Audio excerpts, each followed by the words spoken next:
The warm glow of the desk lamp was the first thing John saw, pulling him from a sleep he hadn't intended to have. He was slumped in the worn leather chair of his study, the scent of old books and dust heavy in the air. A crick in his neck was the second thing he noticed.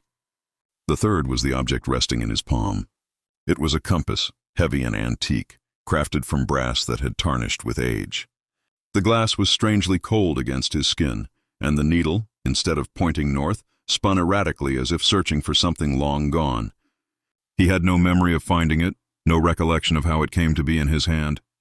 The clock on the mantelpiece chimed, its familiar melody somehow unsettling. An hour had vanished, a clean 60-minute tear in the fabric of his memory, and this strange compass was the only thing left in its place. The compass became an obsession, a tangible anchor to the void in his memory.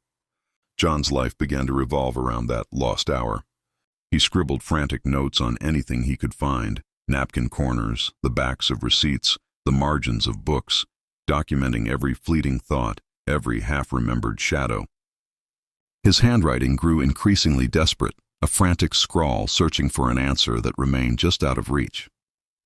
He set up small, discreet cameras around his study, hoping to capture the truth, to witness what his own mind refused to show him. But each time he reviewed the footage, the crucial hour was gone. The video would flicker, distort into a cascade of digital snow, and then resume an hour later, leaving him with nothing but a corrupted file and a deepening sense of dread. The technology failed him just as his memory had, erecting a digital wall around the secret. One morning, the mystery took a new terrifying turn. Tucked beneath the now familiar compass on his desk was a folded piece of parchment, its edges brittle with age.